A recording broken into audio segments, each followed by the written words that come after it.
नमस्कार प्यारे छात्रों, मैं चुन्नीलाल सैनी आज की इस क्लास में आपका स्वागत करता हूं। देखो भाई, हमारी प्रश्नावली 1.4 चल रही थी, उसमें आपने क्वेश्चन नंबर पहला पढ़ लिया था।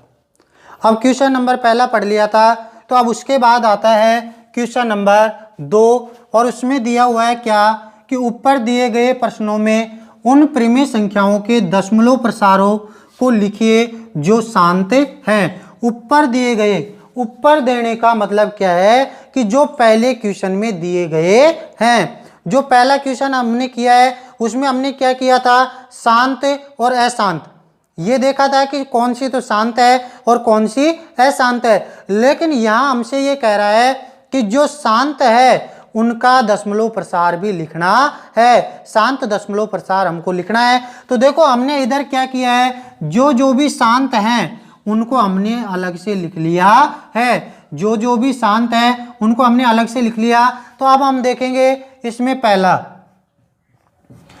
है 13/3125, 13/3125। तो देखो भाई यहां हमें क्या करना है कि सबसे पहले 3125 का गुणनखंड करेंगे। वैसे हमने 3125 का गुणनखंड पिछले सवाल में करवा दिया, लेकिन फिर भी मैं एक बार रिवाइज करवा देता हूं। 3125, तो यहां देखो 3125 में 2 का भाग नहीं जा रहा है, 3 का भाग नहीं जा रहा है, 5 का भाग देंगे तो 5 छंग 30, 5 छंग 30, 5 दूनी 10, 5 25, 5 एकम 5, 5 दूनी 10, 5 25, फिर 5 का भाग जाएगा, 5 दूनी 10, 5 25, फिर 5 का भाग जाएगा, 5 25, फिर 5 का भाग जाएगा, 5 एकम 5। तो 3125 का गुणनखंड क्या आ गया, 5 गुणा 5 गुणा 5 गुणा 5 गुणा 5। यानी हम यहाँ लिख सकते हैं क्या, 13/3125, सॉरी 3125 की जगह 5 की घात 5। अब यहाँ हमने देखा कि 5 की घात 5 हमारे पास आ गया ये, तो 5 की घात 5 आ गया तो हमें क्या करना है, इसका शांत दशमलव प्रसार लिखना है। तो दशमलव प्रसार हम लिखेंगे तो ऐसे डायरेक्ट हम लिख नहीं पाएंगे। तो हमने क्या किया था कि पिछले सवाल में हमने पढ़ा था कि 2 की घात n और 5 की घात m।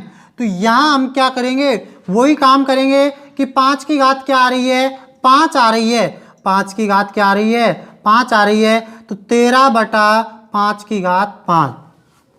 अब यहां देखो 2 की घात भी चाहिए हमको, 2 की घात चाहिए, तो जितनी घात इसके ऊपर आई है उतनी घात 2 के ऊपर लगा दो, 2 की घात 5।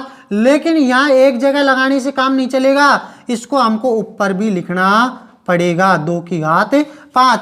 अब आप कहोगे कि साहब ऊपर और नीचे क्यों लिखा है, क्योंकि किसी भी संख्या को अगर ऊपर और नीचे लिख दिया जाता है तो उससे संख्या के मान में कोई परिवर्तन नहीं होता है। कैसे कि ये बटे के रूप में 2 की घात 5, 2 की घात 5 दोनों आपस में कट जाएंगे और वही पहले वाली संख्या हमारे पास बच जाएगी। तो देखो इससे कोई फर्क पड़ा है क्या, 2 की घात 5 ऊपर लिख दिया, 2 की घात 5 नीचे लिख दिया है।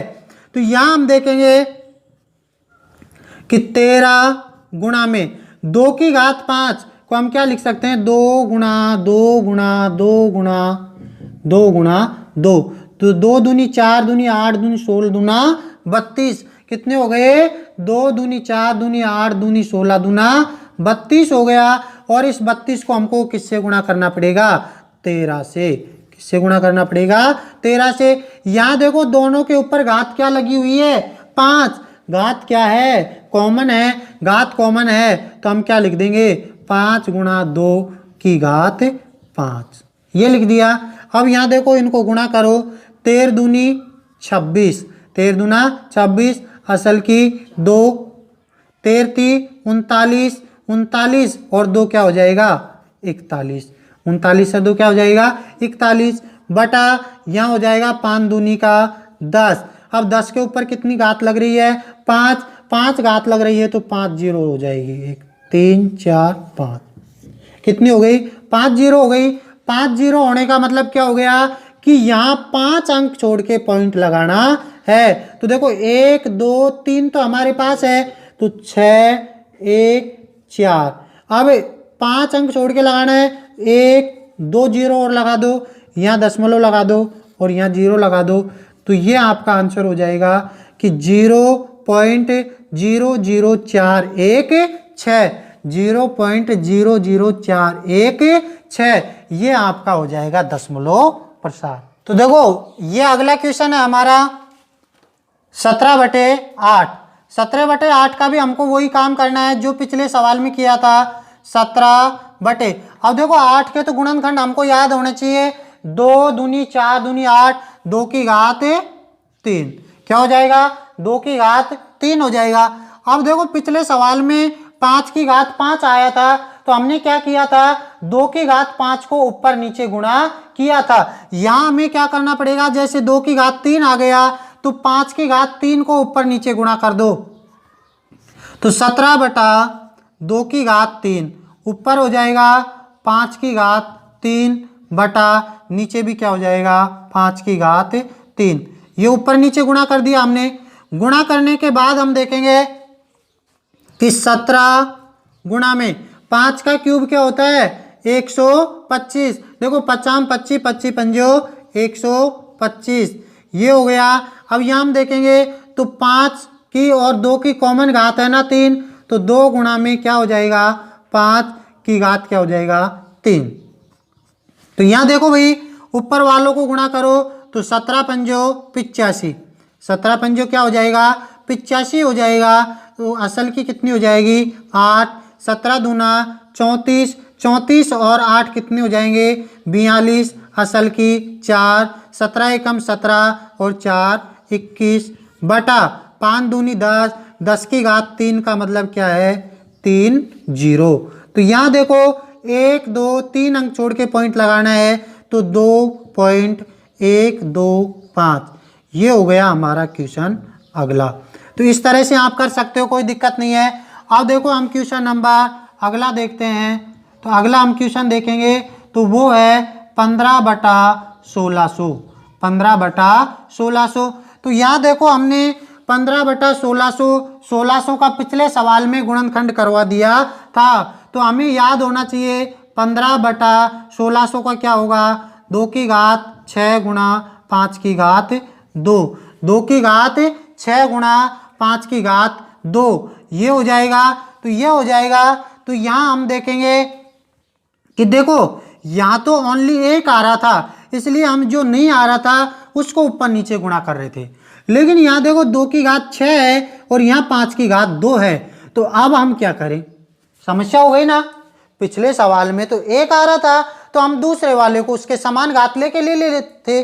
अब यहाँ हम देखेंगे कि इसमें क्या करेंगे, हम इसमें दोनों की घातों को क्या करेंगे समान कर लेंगे। दोनों की घातों को हम क्या कर लेंगे समान कर लेंगे। तो दोनों की घातों को समान करेंगे तो यहाँ देखो 4 घात है, यहाँ 2 घात है, तो 2 घात है तो कितनी घात कम है 4 घात कम है, 4 घात कम है ना। तो हम क्या करेंगे देखो 15/2 की घात 6 गुणा 5 की घात 2 गुणा, अब घात 4 कम पड़ रही है तो 5 की घात 4/5 की घात 4 से गुणा कर देंगे। यानी जिसकी भी छोटी घात है ना, ये देख लेना कि कितनी घात कम पड़ रही है। तो कितनी घात कम पड़ रही है 4 घात कम पड़ रही है। इसमें 6 घात थी, इसमें 2 घात है, तो हमारे पास यहाँ 4 घात कम पड़ रही है। तो हमने क्या ले लिया 5 की घात 4/5 की घात 4। आगे देखो तो यहाँ देखो ऊपर हो जाएगा 15 गुणा में 5 की घात 4 का मतलब क्या होता है 625। ये याद होने चाहिए छोटे छोटे गुणनखंड।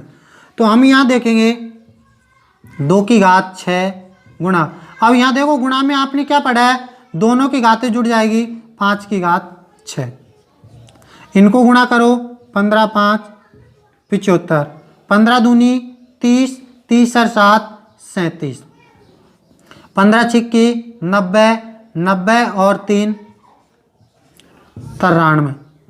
93, 2 गुणा में 5 की घात 6।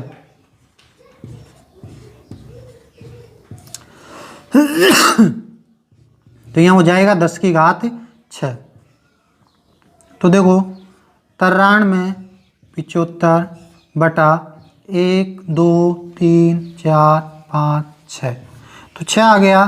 तो 1 2 3 4 तो इसमें है, 5 7 3 9, 2 और लगा दो 1 2, ये हो जाएगा 0.009375, ये आपका आंसर हो जाएगा। ठीक है भाई, ये क्वेश्चन होता है हमारा पूरा। तो ये है अगला क्वेश्चन 6/15। तो ये हम देखेंगे 6/15, तो 6/15, 15 का गुणनखंड करेंगे तो ये हो जाएगा क्या, 3/5।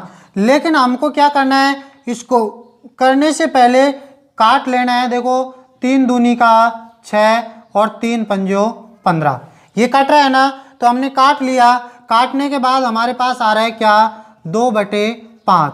अब 2/5 आ रहा है तो 5 की घात क्या है, 1, तो हमको क्या करना पड़ेगा, ऊपर नीचे इससे गुणा करना पड़ेगा। तो 2/5, अब ऊपर भी 2 से गुणा कर दो और नीचे भी 2 से गुणा कर दो।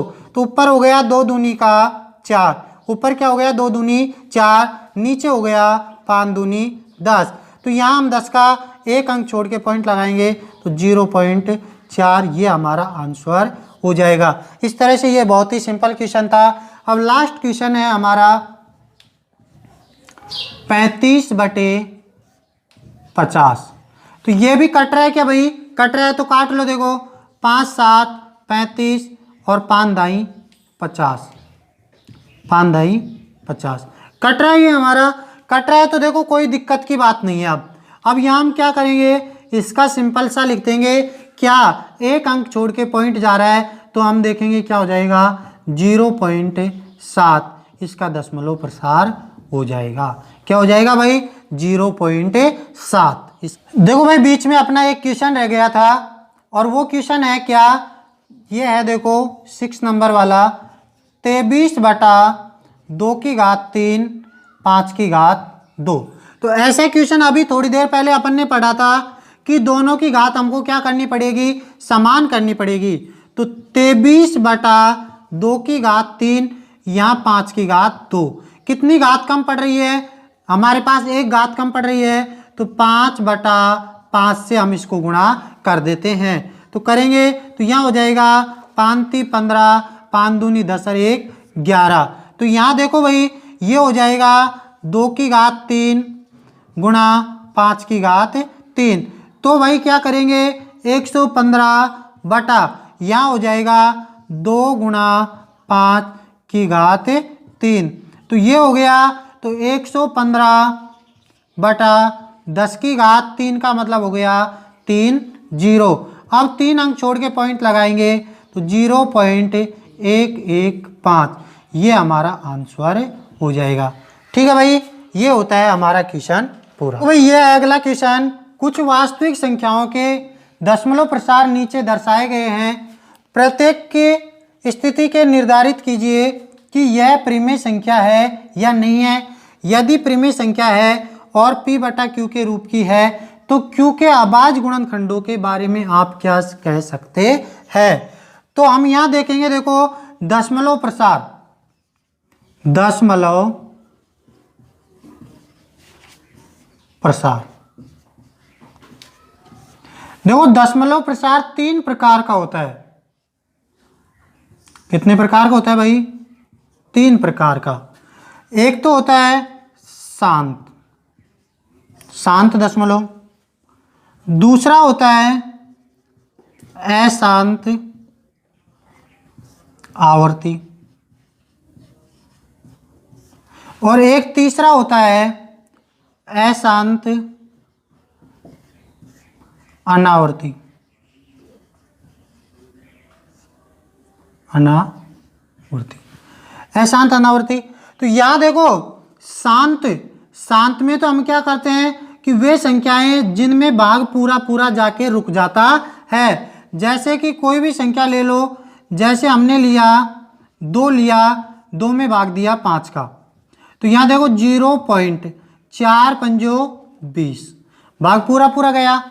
फिर हमने जैसे लिया, कोई सा भी ले लो, जैसे 10 लिया और 10 में भाग दिया 8 का, 8 एक काम 8, बचा कितना 2, लगाया पॉइंट, 8 दूनी 16, 8 पंजो 40।